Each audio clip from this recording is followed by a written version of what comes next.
algumas vezes esse texto, e eu pedi para que o Senhor pudesse falar através de mim nesta noite. Não fossem palavras minhas, mas as palavras do nosso Deus.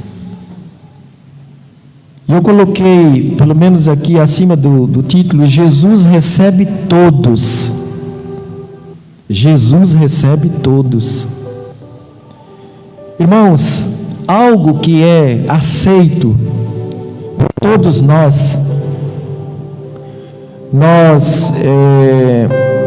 não discordamos, é que a Bíblia é nossa regra de fé e prática. Ela é nossa regra de fé e prática. Então, tudo que está aqui na Bíblia, respeito o ensino, quando ele é repetido por algumas vezes, ele se torna um princípio. E nós vemos aqui, irmãos, o próprio Jesus, nosso Salvador, nosso Senhor, nosso Mestre, recebendo esta mulher. Que talvez, irmãos, nos nossos dias, em alguns grupos, de algumas maneiras de analisar, não estaria recebendo, não estaria dando uma oportunidade para que expressasse o seu louvor. Irmãos, todas as vidas, todas as pessoas são amadas pelo nosso Deus. Há aquele versículo que Deus ama o pecador, aborrece o pecado, né? Ele não concorda e não aceita os erros que há em nós, mas Ele ama todos nós, todos nós. E comportamentos e atitudes, elas não vão formar necessariamente a essência do ser humano. Comportamentos podem ser mudados, convicções podem ser alcançadas, e o ser humano é sempre o ser humano. E muitos mudam, né? E aqui o texto ele nos traz: convidou um dos fariseus para que fosse jantar com ele. Veja, irmãos, os versículos anteriores, eles são importantes também. Como que Jesus, ele buscava o entrosamento com as pessoas, como ele se aproximava, como ele gostaria de estar num bom relacionamento com todas as pessoas. E é interessante que, não que ele desprezasse aqueles que talvez pareciam mais corretos, né? Bem religiosos, certinhos, mas ele mostrava o quanto as pessoas mergulhadas em erros, ignoradas, afastadas da sociedade, como aconteceu com a mulher samaritana, ou como elas são amadas, e ele buscava estar com essas pessoas. E aí o verso 34, que não faz parte dos versículos que estamos tratando nessa mensagem, diz assim: veio o Filho do Homem comendo e bebendo, e dizeis: eis aí um glutão e bebedor de vinho, amigo de publicanos e pecadores. Olha as críticas que surgiam, né? Mas para o nosso Deus sempre foi, e sempre será de maior valor as vidas. Então este homem que convida Jesus para jantar com ele em sua casa não era qualquer pessoa. Este homem, ele era um guardião da lei, ele era um fariseu, ele era um zeloso da lei. Jesus, entrando na casa do fariseu, tomou lugar à mesa. E as mesas, elas eram diferentes dessas mesas que a gente tem, né? As mesas nossas, elas têm uma certa altura, e você senta, né, à mesa, se põe a cadeira ali, está numa certa altura, mas as mesas ali nas casas dos judeus eram baixinhas, de modo que as pessoas sentavam assim com os pés para trás, né, e assim ficavam nas mesas. Era assim. E Jesus tomou lugar à mesa. Eis que uma mulher da cidade, pecadora, sabendo que ele estava à mesa na casa do fariseu, levou um vaso de alabastro com unguento. Jesus havia se tornado aquele homem que chamava a atenção das pessoas. As portas normalmente das casas dos judeus ficavam abertas, né? E essa mulher toma conhecimento que estava ali Jesus. E o que ela faz? Ela então leva um vaso de alabastro com unguento. E eu já quero adiantar aqui, irmãos, que só um frasco desse alabastro, unguento, estava em torno de 300 denários. E cada denário correspondia a um dia de trabalho de um trabalhador. Então, irmãos, como se fossem 300 dias de trabalho. Olha o valor tão alto. Se você colocar aí no valor de R$150 por dia, você vai ter, deixe-me ver, 345 mil, é isso? Mais ou menos, né? 30 daria 4.500. 300 então é vezes 10, 45 mil. E era o produto que essa mulher normalmente usava, né? Como era prostituta, na sedução, no preparo do seu corpo, tal, né? E ela leva isto. Até isso seria motivo de crítica, né? Olha, o produto que você está usando aí, né? É de sensualidade, é para chamar a atenção dos homens. Olha. Você já nem cabe aqui, nem merece estar aqui. Ainda mais trazendo isso daí que você está usando para outra finalidade. Quem sabe essas críticas também correram. Veja o verso 38. Estando por detrás aos seus pés, chorando, regava-os com suas lágrimas e os enxugava com os próprios cabelos, e beijava-lhe os pés e os ungia com unguento. Irmãos, esta mulher, quando ela chega em Jesus, não é um simples encontro, não é alguém que chega e fala: Jesus, estou necessitada, algo está me perturbando, algo está trazendo tristeza, não me sinto completa. Irmãos, vejam o que esse verso traz de tantas coisas que esta mulher fez. Estando por detrás aos seus pés, veja, estava aos seus pés. O primeiro destaque que eu faço, irmãos: quantas vezes, irmãos, nós não estamos aos pés de Jesus? Quantas vezes? E essa mulher estava ali, aos pés de Jesus. Ela estava, irmãos, emocionada. Ela estava envolvida, irmãos, naquele momento com muita alegria de estar perto do Mestre, daquele que poderia trazer a alegria verdadeira para o seu coração, a restauração para o seu coração, de modo que ela chorou.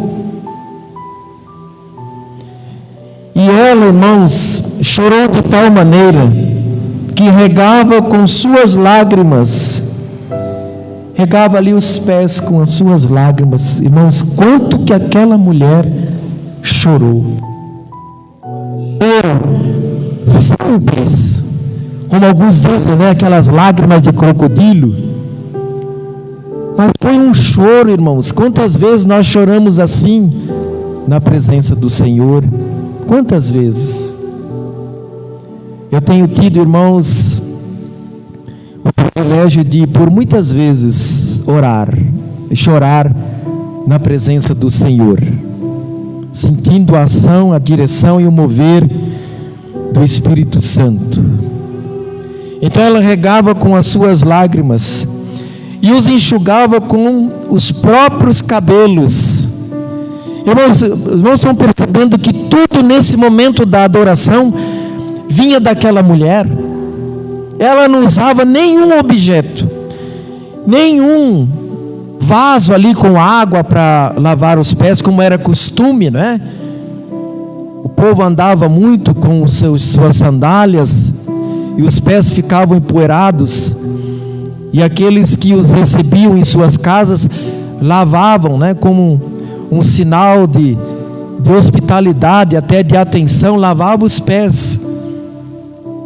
E ela passou a lavar os pés de Jesus com suas lágrimas, e ela os enxugava com os seus cabelos.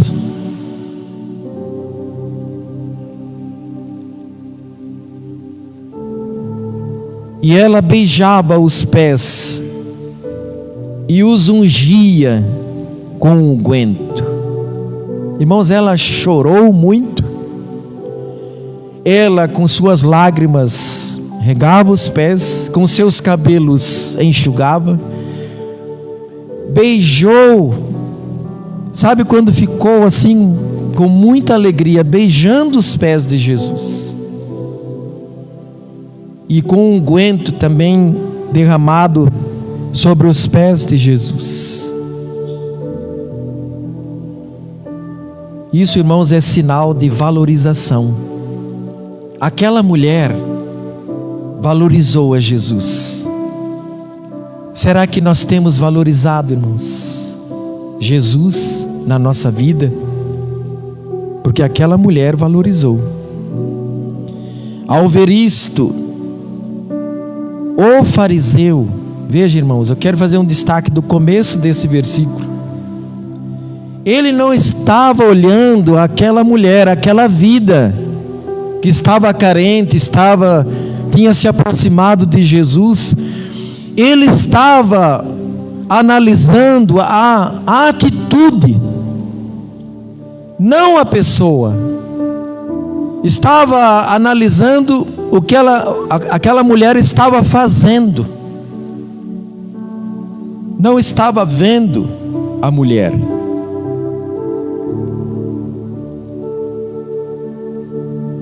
Ao ver isto, o fariseu que o convidara disse consigo mesmo: se este fora profeta, bem saberia quem e qual é a mulher que lhe tocou, porque é pecadora. Irmãos, quantas vezes nós temos feito julgamento e temos condenado pessoas que querem se aproximar de Deus, que querem ser restauradas, estão enfermas, estão machucadas e precisam do nosso apoio. Muitas vezes nós apenas as condenamos e as impedimos de chegar até o Mestre, de chegar até os pés de Jesus para o adorar. Veja, irmãos, que quem estava sendo adorado aqui era Jesus, o nosso Salvador, o nosso Mestre, que conhece a intenção dos nossos corações. Como esse fariseu, outros que tomaram conhecimento talvez diziam: olha, Será que não é mais um homem que ela quer seduzir? Ela está aí apenas fazendo uma encenação, não está verdadeiramente adorando.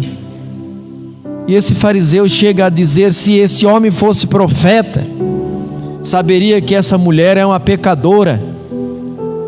Mas aqui estava o próprio Deus, que conhece todas as nossas vidas, conhece todos nós, e Ele atenta para a sinceridade do nosso coração. Dirigiu-se Jesus ao fariseu e lhe disse: Simão, uma coisa tenho a dizer-te. Ele respondeu: dize-a, mestre. Muitas vezes, irmãos, o nosso Deus quer dizer alguma coisa para nós, porque nós estamos condenando, nós estamos julgando, nós estamos ignorando. E o Senhor, também através desse texto, na mensagem desta noite, gostaria que cada um de nós fosse muito sensível, de dizer: o Senhor está dizendo alguma coisa no meu coração, para nós dizermos: dize, mestre. Como o fariseu, ele diz: dize, mestre, o que tens a dizer? E aí Jesus então usa aqui, né, novamente uma parábola. Certo credor tinha 2 devedores. Um lhe devia 500 denários e o outro 50. Então o que devia 50 denários, ele devia 10%, né? Porque 10% de 500 é 50. Ele devia pouco. Não tendo nenhum dos dois com o que pagar, perdoou-lhes a ambos. Qual deles, portanto, o amará mais? Veja aqui, irmãos, que aqui está trazendo um verbo no futuro, né? Qual dos dois o amará mais? E aí o fariseu responde bem, né?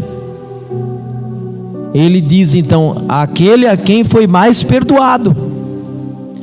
Como que estava esta mulher perante as pessoas, perante a sociedade, perante os religiosos? Uma mulher pecadora, uma mulher que era considerada carregada de pecados. Uma vez que nós entendemos que o nosso corpo deve ser habitado pelo Espírito Santo, já a partir do momento da nossa conversão, agora aquele corpo estava sendo sempre entregue à prostituição.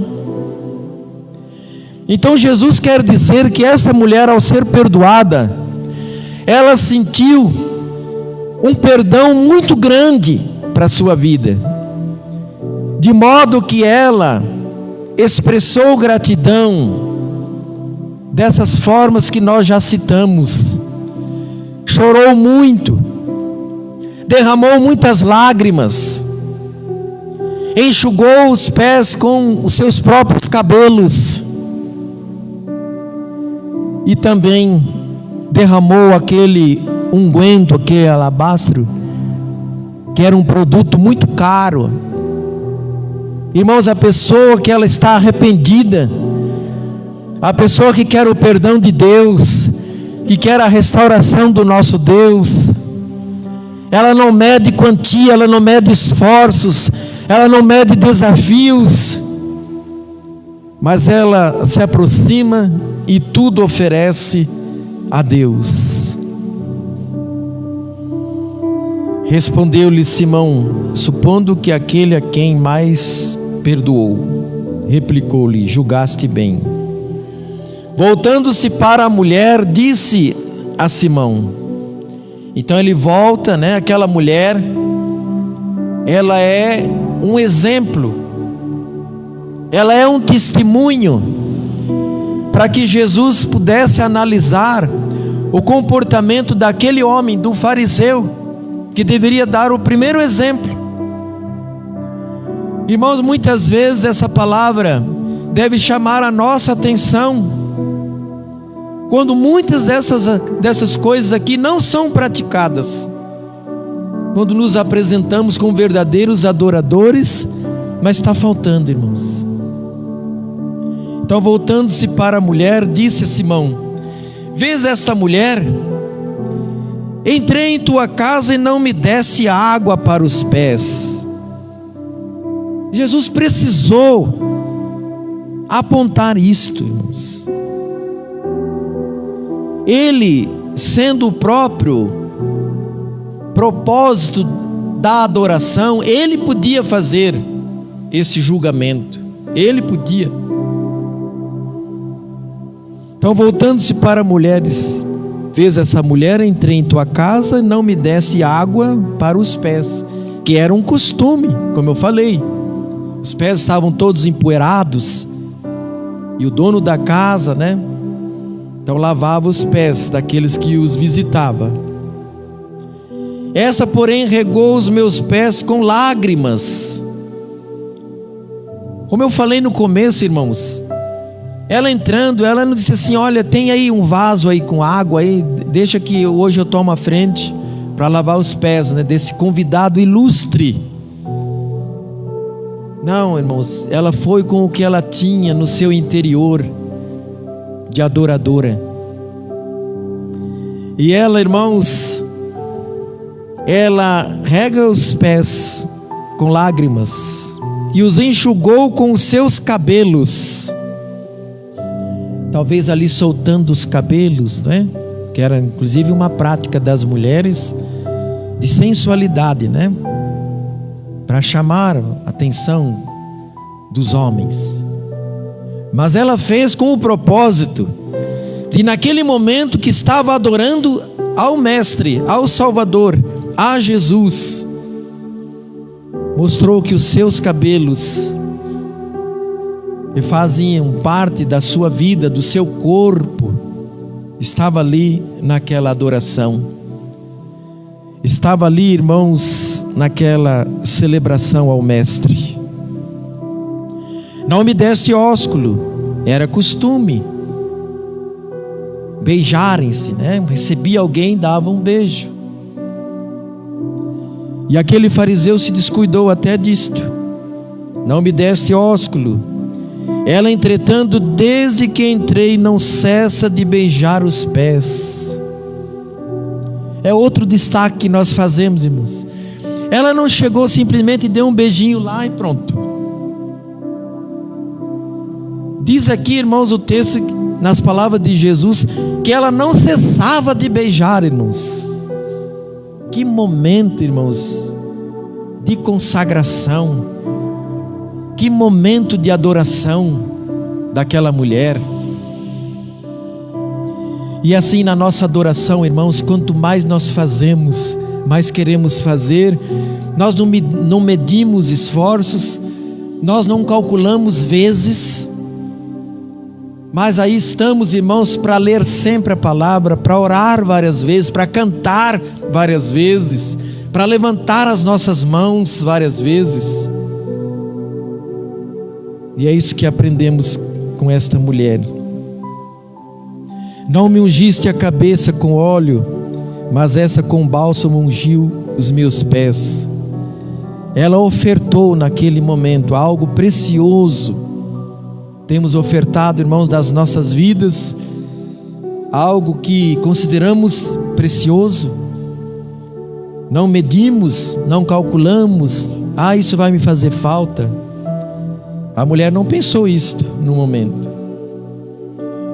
Por isso te digo, perdoados-lhe são os seus muitos pecados, porque ela muito amou. Mas aquele a quem pouco se perdoa, pouco ama.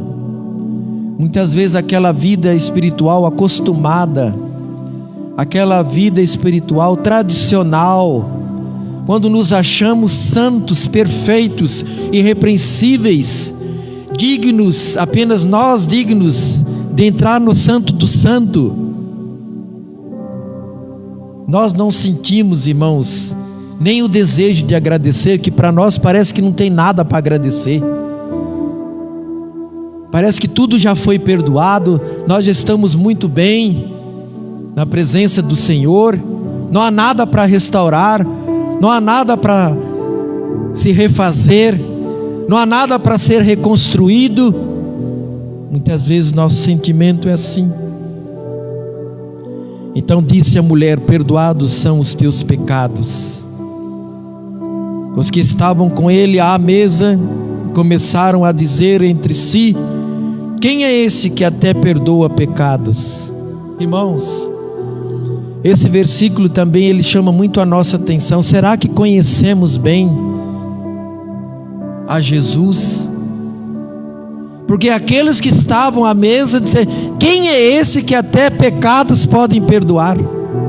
Se eles conhecessem a Jesus, que é o ungido de Deus, o prometido de Deus, que estava lá, o Salvador, não fariam esta pergunta, porque esta pergunta caracteriza uma falta de comunhão, uma falta de conhecimento, uma falta de um bom relacionamento com Deus.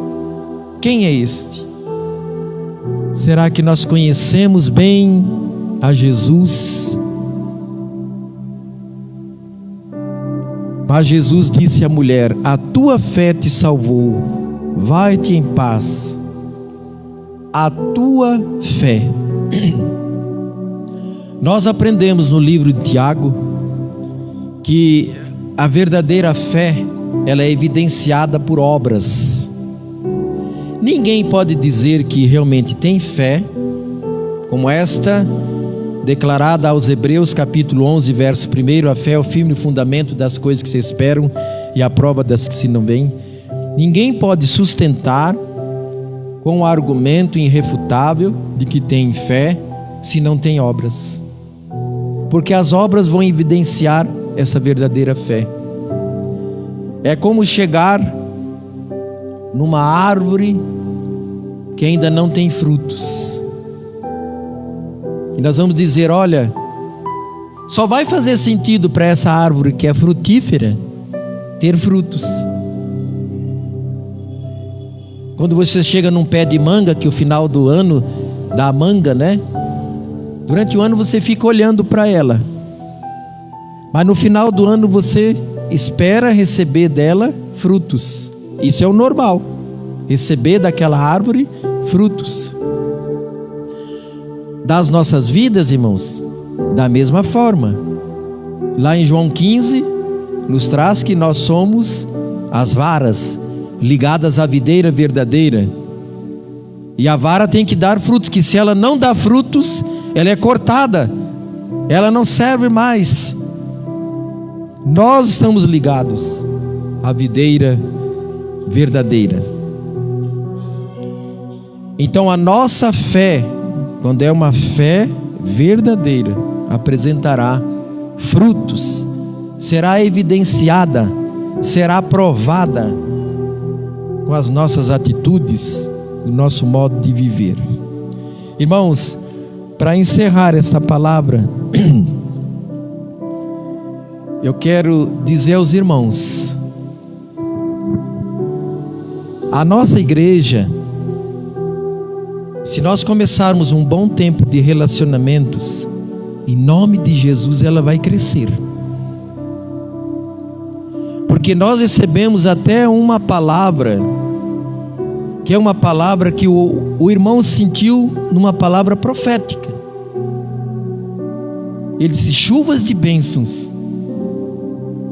vão começar a cair sobre esta igreja. E eu recebi, os irmãos também recebem, não é? Chuvas de bênção.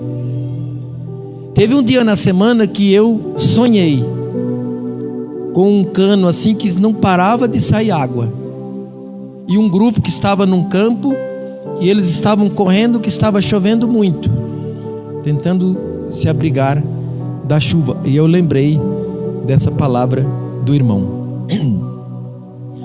E eu quero dizer, irmãos, que Deus, Ele vai tocar na vida de muitas pessoas que estão machucadas. Muitas pessoas que estão envolvidas em vícios. O vício da droga, o vício do cigarro, o vício da bebida. Que são até envolvidos em crimes, roubos. E eles vão entrar, irmãos. E eles estarão com o seu coração quebrantado para buscar ao Senhor. E nós teremos que dar, irmãos, todo o apoio para eles nessa busca. Porque, irmãos, eles estão buscando a Deus. Eles estarão buscando a Deus, não estarão buscando a nós. Nós não somos dignos de ser adorados. Nós vamos formar esse grupo para adorar juntos. Mas são eles que virão. Pode causar estranheza. Normalmente pode causar, mas eles não poderão ser ignorados. Eles não poderão ser barrados. É um tempo, irmãos, que temos que refletir. Porque veja que, irmãos, esse texto, essa mulher toda embaraçada, toda envolvida num pecado ali, era a pecadora da cidade. E ela chega até Jesus quebrantada, irmãos. Ela chega arrependida.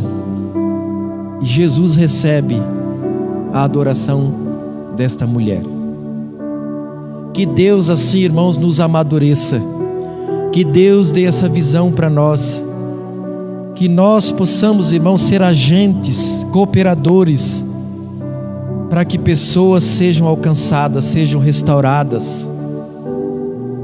Eu estou até pensando, irmãos, eu quero lançar como motivo de oração. Ainda não tenho falado para ninguém. Como Deus vai trabalhando na vida da gente, né? Essa igreja que eu fui na quarta-feira, no Jardim Colonial, tem os dois irmãos lá, o irmão Roberto e o irmão Francisco, que trabalham com esses dependentes químicos, né? E eles trabalham também na igreja batista no Jardim Santo André. Eu senti, isso é na terça e na quarta, eu senti assim uma direção para que nós tivéssemos um encontro aqui, talvez nas quintas, fazendo um acerto dos PGMs, né? Irmãos, bem pertinho aqui, lembra o irmão Noda, que ele falava, né? Ele falava assim: olha, a 30 metros aqui de vocês tem dependentes químicos, precisam ser amados, buscados, restaurados. Então bem pertinho aqui, irmãos, Deus quer que nós trabalhemos, Deus quer que sejamos úteis para buscar essas pessoas pelas quais Cristo pagou o alto preço ali na cruz. Ore nesse sentido e diga para o Senhor: Senhor, eu quero ser um cooperador nessa missão. Eu quero trabalhar também nesse sentido. Então será o departamento será o ministério dos jovens, será das mulheres, dos homens, de toda a igreja, né?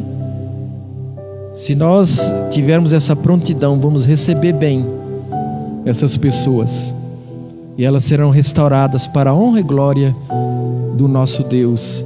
Porque, irmãos, o mesmo irmão que está atuando, se a equipe de louvor quiser vir para frente, pode vir, já estou terminando.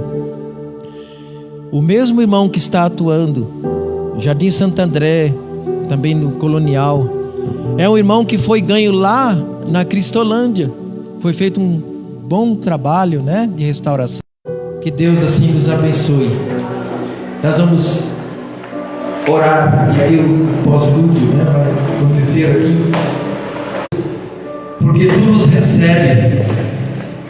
Se tu olhasses, ó Deus, para as nossas falhas, quem de nós poderia se aproximar do Senhor?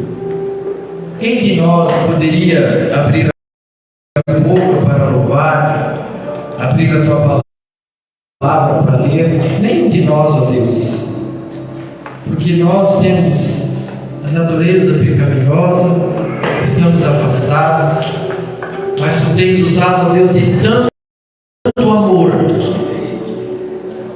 e tens, ó Deus, nos buscado, e tens, ó Deus, dado a oportunidade para nós adorarmos ao Senhor.